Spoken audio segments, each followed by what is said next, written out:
Alhamdulillahil qail fastabiqul khairat wassalatu wassalamu ala khairil bariyat wa alihi wa ashabihi amma ba'du. Assalamu alaikum warahmatullahi wabarakatuh.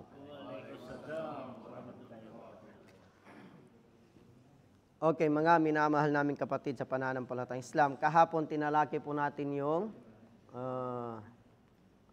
ano yun?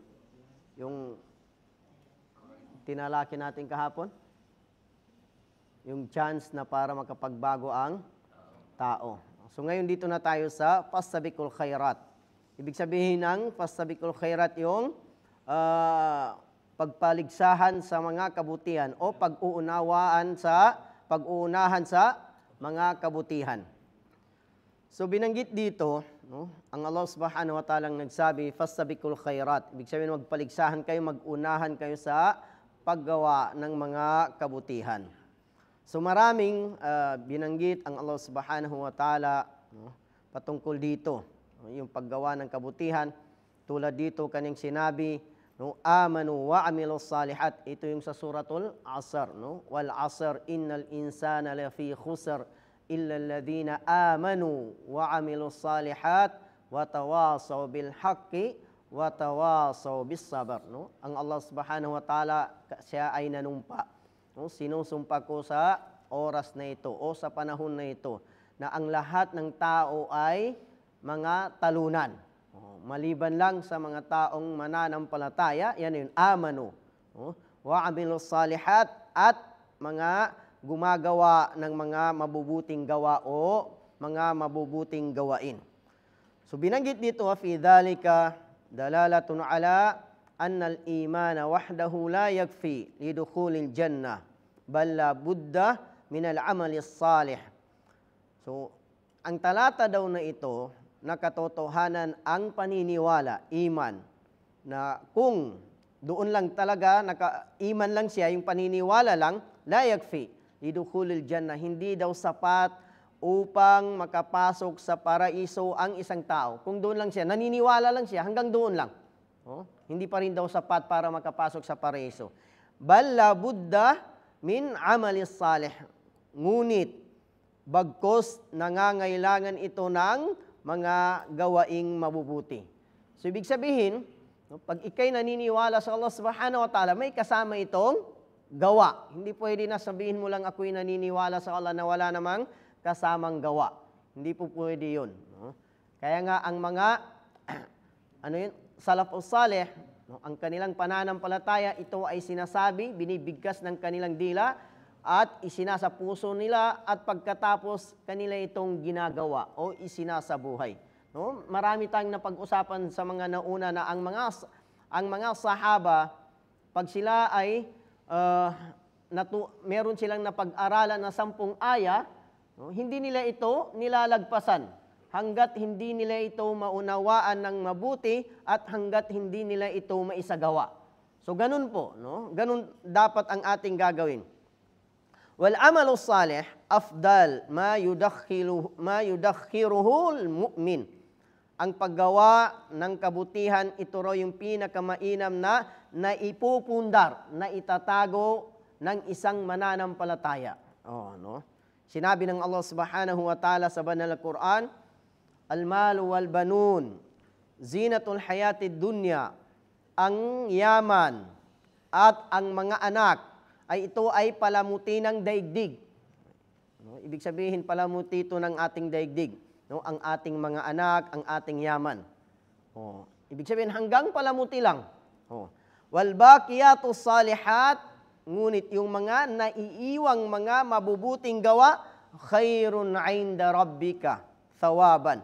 Yan daw ang pinakamainam para sa iyong Panginoon.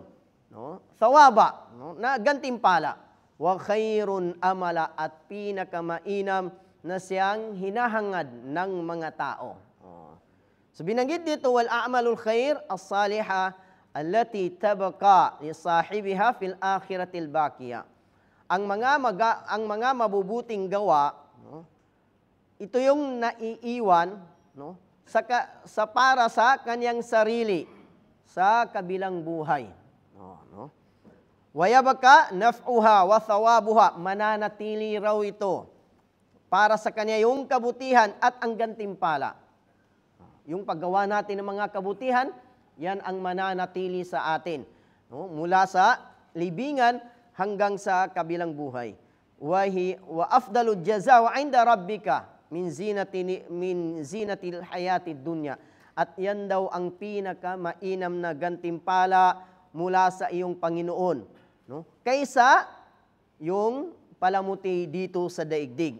Ano yung palamuti? Yung ating yaman at ang ating mga anak. Alam ba ninyo mga kapatid sa pananampalatayang Islam, pag yung patungkol sa ating yaman, na pag ito ay hindi natin naigugol, no, sa mga ipinag-utos ng Allah Subhanahu wa Ta'ala, no, ito ay napakalaking katanungan sa atin. Tatanungin tayo ng Allah Subhanahu wa Ta'ala kung saan natin ginugol ang ating yaman. O ito ba ay ginugol natin sa kabutihan? O ito ba ay ginugol natin sa kasamaan? So malaking problema po yun. Ganon din ang ating mga anak. Pag sila ay hindi natin naturuan ng magandang asal o magandang yung pagsamba sa Allah Subhanahu wa Ta'ala, malaking katanungan din yun sa atin. Kaya yun is zinatul hayatud dunya. Ibig sabihin, ito ay palamuti ng ating daigdig. Pero kung sila ay naitama natin sila, no? Yung sinasabing tarbiyatul Islam, pangangalaga sa pananampalatayang Islam, naturuan natin sila, no? Kung paano sasamba sa Allah. So, magiging mabuti yun para sa atin. Kaya binanggit dito, وَهِيَ أَفْضَلُ مَا يُؤَمِّلُهُ الْإِنسَانِ. Ito daw ang pinakamainam na siyang hinahangad ng tao. وَيَرْجُ نَفْعَهُ وَعَوَاقِبَهُ الْحَمِيدَةِ. No, babalik sa kanya yung kabutihan. No? Babalik sa kanya yung kabutihan at yung mga magandang bunga nito o kahihinatnan nito. Wal-amalu salih, yani hayatut tayyiba, ang paggawa ng kabutihan, no, sabi niya, ibig sabihin dito is yung hayatut tayyiba, yung magandang buhay, ito ay binanggit ng Allah Subhanahu wa Ta'ala, no, sa Banal Quran. Man amila salihan min dhakarin aw untha wa huwa mu'minun falanuhyiyannahu hayatan tayyiba, sa Suratun Nahl. Sino man ang gumawa ng gawaing mabuti mula sa kalalakihan at kababaihan, wa huwa mu'min, habang siya ay mananampalataya, siya ay naniniwala. Mananampalataya sa Allah Subhanahu wa Ta'ala, aming ipagkaloob sa kanya ang mabuting buhay. Aming ipagkaloob sa kanya ang mabuting buhay. Sa isa pang talata na binanggit dito, man amila sayyiatan fala yujza illa mithlaha. Sino man ang gumawa ng masamang gawain, hindi ito gagantimpalaan para sa kanya, maliban lang kung ano yung katumbas na kanyang ginawa. Wa man amila salihan min dhakarin aw untha wa huwa mu'minun fa ulaika yadkhuluna al-jannata yurzaquna fiha bighairi hisab. Sino naman ang gumawa ng gawaing mabuti, no? Ito man ay lalaki o babae, habang siya ay naniniwala sa Allah Subhanahu wa Ta'ala, sila yaong papasok sa paraiso. Faulaika yadkhuluna al-jannah. Yurzaquna fiha, at biyayaan sila ng Allah Subhanahu wa Ta'ala bighairi hisab, na wala nang hindi na binibilang, no? Hindi na binibilang o hindi na kinikwenta pa. So ganun po yung mga paggawa ng kabutihan, napakalaking gantimpala, dahil ang gantimpala nito ay ang pagpasok sa paraiso. Fahariyun bil muslimi ay yubadira ilal a'mali salihah. Marapat sa isang Muslim na maging maagap o magmadali sa paggawa ng mga mabubuting gawa. Khasatan fi Ramadan alladhi tufattahu fihi abwabul jinnat. Lalo na sabi niya, no, dito sa buwan ng Ramadan na ito. Bakit? Dahil dito binubuksan ang mga pintuan ng paraiso. No? Nabanggit sa isang hadith na idha dakhala Ramadanu futihat abwabul jannah o ghulikat abwabun nar wa suffidatis syayatin. Pag pumasok na daw yung unang araw ng Ramadan, magbubukas daw ang pintuan ng paraiso. No? At magsasara ang pintuan ng impyerno. At itatali o ikakadina ang mga demonyo. Wa kana min hadi nabiyina Muhammadin sallallahu alaihi wasallam fi hadha ash-shahr al-ijtihadu fil ibadat wal a'malis salihat. Ang propeta sallallahu alaihi wasallam kasama sa kaniyang mga gabay ay lalo na sa buwan ng Ramadan na ito, yung pagiging masigasig niya sa paggawa ng mga kabutihan. Nagiging masigasig ang propeta sallallahu alaihi wasallam, lalo na sa buwan ng Ramadan. At ganun din sa mga paggawa ng mga kabutihan. Kabilang dito na nabanggit, inayatuhul khasatu bil Quran, ang pangangalaga niya sa Quran. Fal Quranu unzila fi Ramadan. Katotohanan ang Quran ay ipinarating sa buwan ng Ramadan. Sinabi ng Allah, Shahru Ramadan alladhi unzila fihi al-Quran. Sa buwan na ito, sa buwan ng Ramadan na ito, kung saan ipinarating ng Allah subhanahu wa ta'ala ang Quran. Wa fi sahihaini an Abdullah bin Abbas radhiyallahu anhuma qala. Nabanggit sa sahihain ni Abdullah na anak na lalaki ni Abbas, kaluguran silang dalawa ng Allah subhanahu wa ta'ala, kana Rasulullah sallallahu alaihi wasallam ajwadan nas. Ang propeta sallallahu alaihi wasallam, siya daw yung pinaka mabuti at pinaka masigasig o pinaka magaling sa mga tao. Wa kana ajwada ma yakunu fi Ramadan. Higit na nagiging nagiging masigasig o nagiging mabuti, lalo na sa buwan ng Ramadan. Lalo na sa buwan ng Ramadan. Hina yalqahu Jibril, sa oras na sila'y nagkikita ni Jibril. Wa kana yalqahu fi kulli laylatin min Ramadan.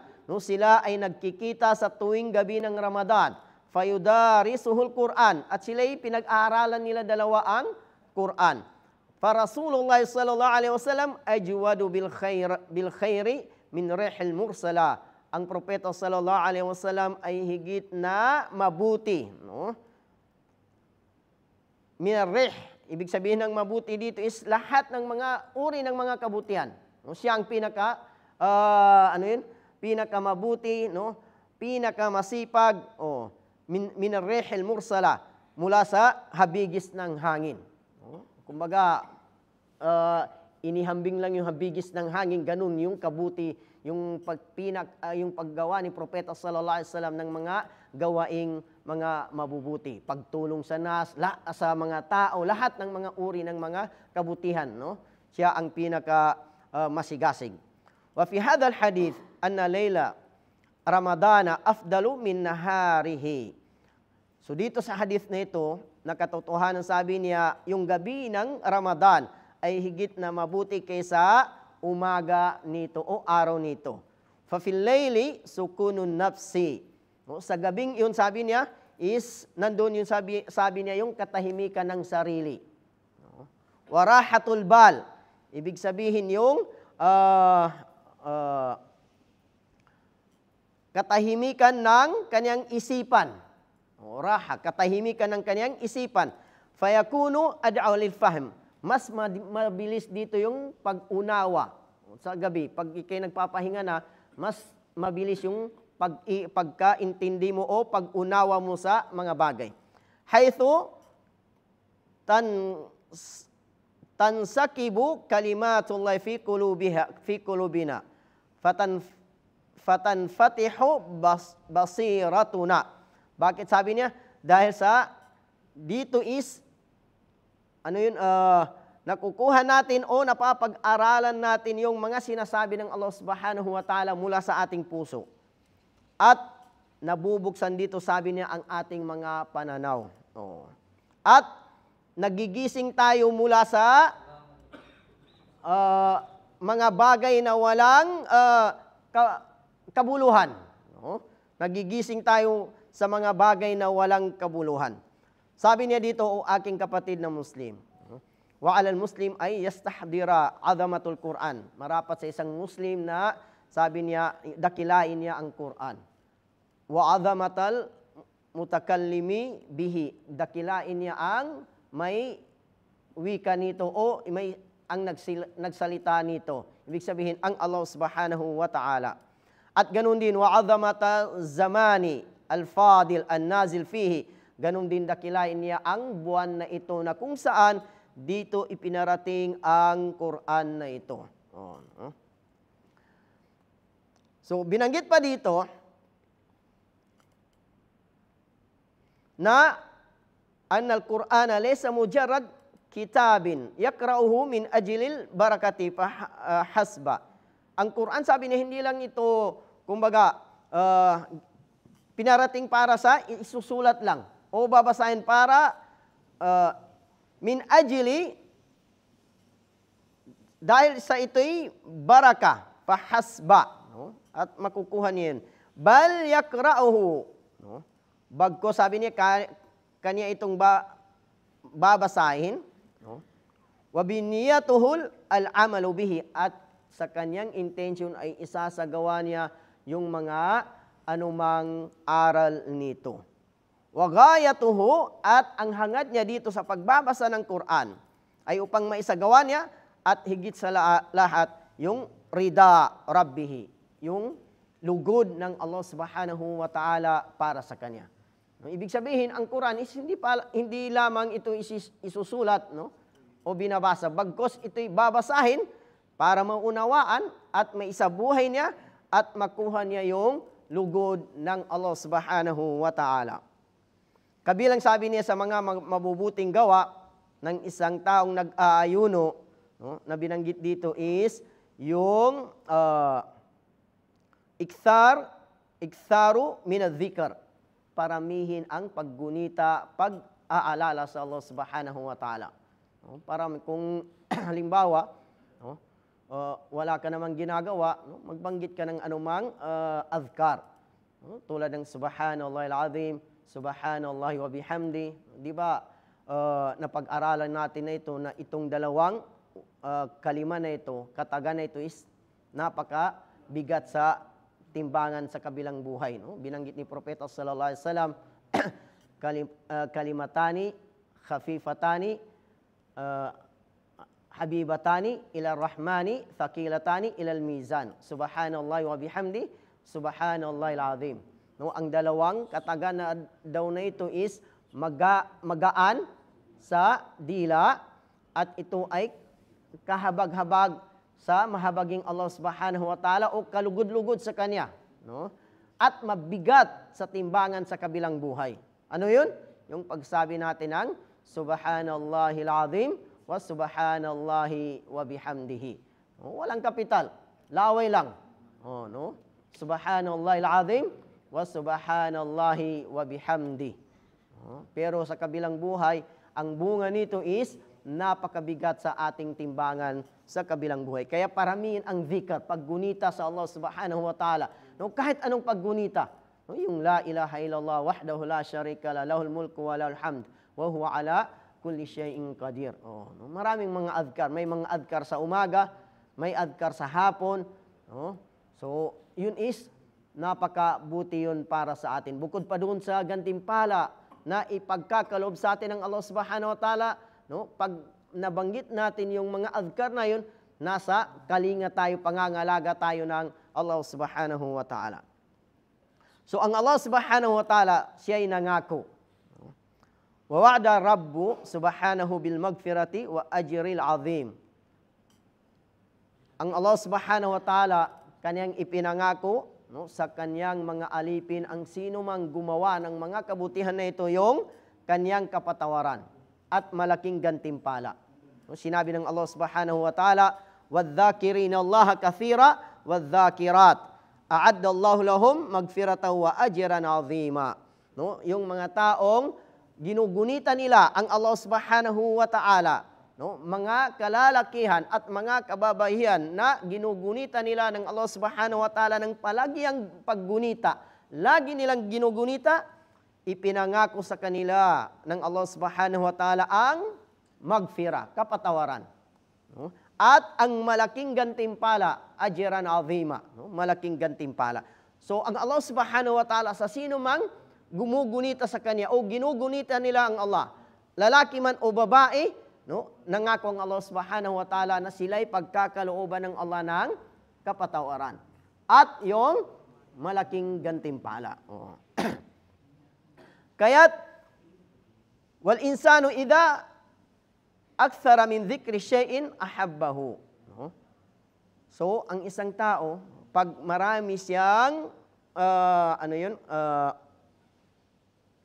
maraming ulit niyang ginugunita ang isang bagay, so ibig sabihin yun yung palatandaan na mahal niya yung tao. Ahabbahu. No? Mahal niya. Oh. Fakathratu dhikri tagrisu fi wihdanina. No? Ang paggunita natin sa Allah subhanahu wa ta'ala is tagris. Ibig sabihin, nagtatanim tayo, no? Ng kabutihan, no? Para sa atin. At ito ay susuklian, babayaran ng Allah subhanahu wa ta'ala. Ano yung kanyang ibabayan?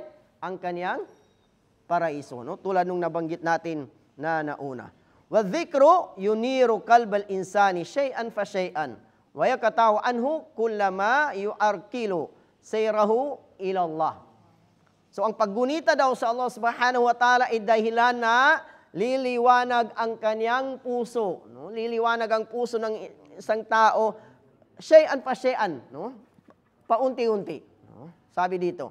At mapuputol sa kanya ang lahat ng humahadlang sa kanya patungo sa Allah subhanahu wa ta'ala. So, siyempre, no? Alam ba ninyo na nabanggit natin na yung paggunita sa Allah subhanahu wa ta'ala, kabilang yun sa sangkap na tataas ang ating iman. No? Kaya't nahahadlangan yung mga kasalanan o yung paggawa ng mga kasalanan o pagsuway sa Allah subhanahu wa ta'ala. Binanggit ng Allah subhanahu wa ta'ala na ang paggunita sa Allah subhanahu wa ta'ala is nagkakaroon ito ng kapanatagan sa sarili. No? Sabi ng Allah, ala bi dhikrillahi tatma'innul qulub. Hindi baga na ang paggunita sa Allah subhanahu wa ta'ala ay kapanatagan ito ng mga puso. No? Tama po, no? Pag lagi nating ginugunita ang Allah subhanahu wa ta'ala, nagkakaroon tayo ng kapanatagan sa ating sarili. At ito rin ay sinabi rin ng Allah subhanahu wa ta'ala, ya ayyuhalladhina amanu idza laqitum fi'atan fathbutu wadhkurullaha katsiran la'allakum tuflihun. O kayong mga mananampalataya, sabi ng Allah, kapag inyong nakaharap ang mga grupo ng inyong mga kaaway, fathabitu, manatili kayo. Sabi ng Allah subhanahu wa ta'ala, wadhkurullah, alalahanin ninyo ng Allah subhanahu wa ta'ala ng maraming pag-aalala, la'allakum tuflihun, nang sa ganun kayo ay magsitagumpay. No? So yan ang advice ng Allah subhanahu wa ta'ala. Pagkaharap ang mga kaaway o kalaban sa oras ng digmaan, maging manatili at alalahanin ang Allah subhanahu wa ta'ala. Dahil darating ang tulong ng Allah subhanahu wa ta'ala. So binanggit ni Propeta sallallahu alaihi wasallam, no, ayon sa naiulat ni Abi Musa, mathalul ladhi yadhkuru rabbahu wal ladhi la yadhkuru rabbahu mathalul hayyi wal mayyit. No? Ito ay kumbaga inihambing ng Propeta sallallahu alaihi wasallam na ang halimbawa ng taong ginugunita nila ang Allah subhanahu wa ta'ala at yung taong hindi nila ginugunita ang Allah subhanahu wa ta'ala, katulad ito ng patay at buhay. No? Ibig sabihin parang patay at buhay lamang. No? Ganun. Inihambing ng Propeta sallallahu alaihi wasallam yung mga taong ginugunita nila ang Allah subhanahu wa ta'ala at ang mga taong hindi nila ginugunita ang Allah subhanahu wa ta'ala. So kabilang sabi niya, sa mga gawaing mga mabubuti is yung pagbigay ng sadakat. At yung pagpapakain sa mga taong nag-aayuno. No? Alam mo ninyo, sa buwan ng Ramadan na ito, no? Kahit saan ka, basta pag buwan ng Ramadan, dito nila inilalabas ang zakat ng kanilang mga yaman dito sa buwan ng Ramadan na ito. Kasi nabanggit sa hadith na khairus sadaqati fi Ramadan, ang pinakamainam na kawang gawa sa buwan ng Ramadan. No? Doble-doble yung binibigay ng Allah Subhanahu wa Ta'ala na gantimpala. Kaya yung mga iba, no, dito nila inilalabas yung zakat nila, no, sa buwan ng Ramadan na ito. Oh. At yung pagpapakain, alam ba ninyo na nabanggit sa hadith na sino daw yung pakainin niya ang isang nag-aayuno, no, is magkakaroon siya ng gantimpala. Tulad nung gantimpala ng kanyang pinakain na hindi naman mababawasan ito sa yung kanyang pinakain. Oh, ibig sabihin, no, tulad ni Almana, yung pinapaiftar sa atin, 200 pieces yan. No? Mashallah. So, ibig sabihin, meron siyang 200 na gantimpala na hindi nababawasan yung ating gantimpala. Oh, nagkakaroon siya ng ganun. Kaya maraming mga tao na pag buwan ng Ramadan, talagang nagpapaiftar sila. No? Kung kaya natin ang gawin, mashallah, no? Magkakaroon tayo ng ganun. No? Kung mayroon tayong pera, padala natin sa Pilipinas, no? May mga kakilala tayo doon para maiftar, makain nila. No? So kung ikay nagpadala ng pera sa isang pamilya na iyon, no? Yung lahat sila nakakain, no? At nakasuhor pa, di napakalaking gantimpala, bukod sa yung ayuno. No? Kumbaga, pundo mo na yung sarili mo. So ganun po yung kabutihan ng yung pagpapa-iftar sa mga taong nag-aayuno.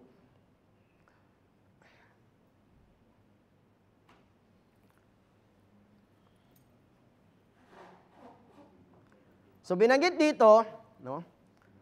So, nabanggit natin, sabi niya, sa una na katotohanan, ang propeta sallallahu alaihi wasallam, siya na yung pinaka mabuti, no?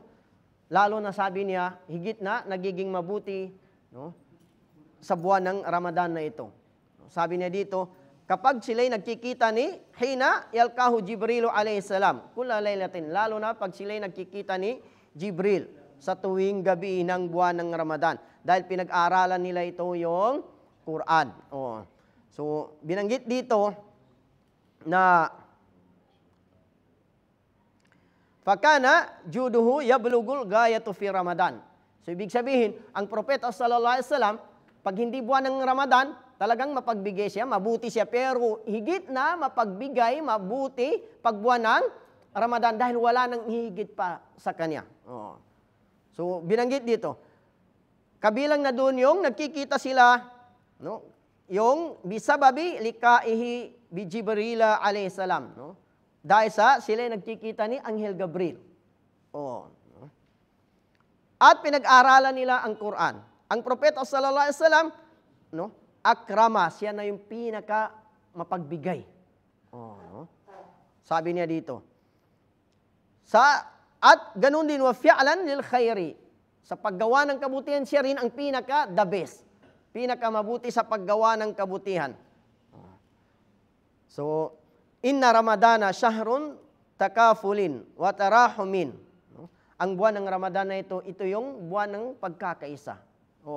Buwan na kung saan yung pagmamahalan, no, sa bawat isa. Lalo na sabi niya sa mga taong nangangailangan, liihtiyajatin nas, no, sa mga taong nangangailangan. Wal mu'minu alladhi ya'i hakikata ramadani lam yudira dhahrahu lil fuqara'i wal masakin. Ang isang mananampalataya, no, lalo na sabi niya, alam niya yung mga kabutihan ng buwan ng Ramadan na ito, hindi niya sabi niya tatalikuran ang kanyang mga kapatid na mga mahihirap, no? At yung mga kapatid niyang mga pulubi, no? Al-masakin, yon yung mga mahihirap. Yan yung nakakakain ng 3 times a day, no? Masakin. Pag sinabing fakir, fukara, yan naman yung mga pulubi, no? Yan yung kaibahan ng miskin at saka fakir, no? Sabi nila, ang miskin, yan yung nakakakain ng 3 times a day. No? So, ang fakir, yan yung pulubi na minsan hinahanap pa yung kinakain, minsan walang makakain. No? Yan ang kaibahan niya. So, kaya sabi niya dapat sa isang tao, no, ay iisipin niya, sabi niya, ang kanyang kapatid, no, na mahirap. At kung meron siya, no, ay pakainin niya. No? Tulungan niya. Nang sa ganun is, may salba niya yung kaniyang kapatid sa pananampalatayang Islam, no, sa kaniyang pangangailangan. No? Ihtiyajatihim al-ghadaiya. No? Matugunan niya yung kanilang pangangailangan na pagkain. So, sinabi ng mga ahlul ilm, sabi dito, i'anatul fuqara bil it'ami fi syahri ramadani min sunanil Islam. Yung pagtulong daw sa mga pulubi, tulad ng pakainin mo sila sa buwan ng Ramadan na ito, kabilang ito sa kabutihan ng Islam. Min sunanil Islam. Kabilang sa kabutihan ng Islam. So, inna it'amat ta'ami sya'nuhu azim fil Islam. Katotohanan ang pagpapakain ng mga pagkain. Ito is napakalaki ang katayuan niya sa pananampalatayang Islam. No? Yung pagpapakain ng pagkain. Bakit? Sinabi ng Allah subhanahu wa ta'ala, wa yut'imuna ta'ama ala hubbihi. Sila ay nagpapakain ng pagkain na kahit ito ay gusto. Kumbaga, gustong-gusto nila yung pagkain na ito. Pero pinapakain pa rin nila sa mga mahihirap. No? Miskinan, wayatiman, at yung mga walang mga magulang. No? Pag yatim, magkaiba yung yatim sa hayop at saka yatim sa tao. Ang yatim sa tao, ang namatay yung kanyang tatay. So, ibig sabihin yan is, ano yung yatim? Hulila. No? Orphan. No? Ulila. No? Ang ulila, no? Sa atin, yung namatayan ng magulang, na yung tatay. No? Pag sa mga hayop, yung nanay naman. No? So, yun. Wa asira, at yung mga taong nahuli o nabihag. No? Yan ang ibig sabihin ng asira, yung mga nabihag. So, sinabi pa dito ni Propeta sallallahu alaihi wasallam, khiyarukum man at'amat ta'am. Ang pinakamabuti sa inyo yung magpakain ng pagkain. No. Sinabi pa binanggit pa dito ni Abdullah bin Amr radhiyallahu anhu, anna rajulan sa'ala Rasulullah sallallahu alaihi wasallam, ayul islami khairun. Ang isang lalaki, tinanong niya ang Propeta sallallahu alaihi wasallam kung ano yung mabuti sa Islam. Kanyang sinabi, tut'imu ta'am, magpakain ka ng pagkain. Kabilang yan sabi ni Propeta sa mga kabutihan sa Islam. Wa takra'us salam ala man arafta wa man lam ta'rif. At batiin mo ang isang tao, yung basahin mo sa kanya yung assalamu alaikum. Kilala mo man siya o hindi mo siya kilala. No? Binanggit pa dito, no, ni Abi Malik al-Ash'ari, kaluguran siya ng Allah, anna Nabiya sallallahu alaihi wasallam, katotohanan ang Propeta sallallahu alaihi wasallam kanyang sinabi, inna fil jannati ghurafan yura zahiruha min batiniha. Katotohanan ang paraiso, yung silid ng paraiso, sabi niya, nakikita yung sa loob, nakikita pati yung sa labas niya. Wa batinuha min zahiriha. Ibig sabihin, yung nasa yung kanina, zahirwa, yung nasa labas niya, nakikita ang loob. Yung nasa loob, nakikita niya ang labas. Ibig sabihin, transparent. No? Transparent. A'addallahu liman at'amat ta'am. Ito ay inilaan ng Allah subhanahu wa ta'ala sa sino mang taong nagpapakain ng pagkain. No? Wa absus salam. At isinisilaw, isinisiwalat nila ang pagbatian tulad ng pagsabi mo ng assalamu alaikum sa mga kapatid mong mga Muslim. Wasalli bil-layli wan-nasu niyamun. No? Magdasal ka ng gabi na ang mga tao ay natutulog. No? Sa isang hadith na binanggit ni Propeta sallallahu alaihi wasallam na ito ay naiulat ni Abi Huraira na kaning sinabi, la tadkhul jannata hatta tu'minu. Hindi kayo makakapasok sa paraiso hanggat hindi kayo mananampalataya. Wala tu'minu hatta tahabbu. At hindi kayo mananampalataya hanggat hindi kayo magmahalan. Awala adullukum ala shay'in idza fa'altumuhu tahabbtum. Nais ba ninyong ituro ko sa inyo ang isang bagay na kapag ito ay inyong ginawa, magmamahalan kayo? Sabi ng mga sahaba, bala ya Rasulullah. Sabi ni propeta, afsus salamu bainakum. Isiwalat lang ninyo ang, ibig sabihin magbatian kayo sa inyong mga pagitan. Tulad nung pagsabi natin ng assalamu alaikum wa rahmatullahi wa barakatuh. Ang pinakamainam na pagbati sa ating kapatid is yung kumpleto. Wala namang kapital, ba't magbati ka? Salam. Okay, assalamu alaikum. Mas mainam na, kumpletuhin mo na lang. Kasi mas malaki ang gantimpala. Pag sinabi mong assalamu alaikum wa rahmatullahi wa barakatuh, sabi ni propeta, wala hu bi thalathin. Ang isang taong sabihin niya yung assalamu alaikum wa rahmatullahi wa barakatuh, meron siyang 30 hasana. 30 mabuti. Kung sabihin mo lang assalamu alaikum, wa rahmatullah, meron kang 20 mabuti. Kung sinabi mo lang assalamu alaikum, meron kang 10. So sayang naman yung 20. Wala namang kapital. Marami akong nakikita. Salam. Kaya assalamu alaikum. Hanggang doon lang. Sayang. Ako nga kahit sa text, kinukumpleto ko. Sayang naman.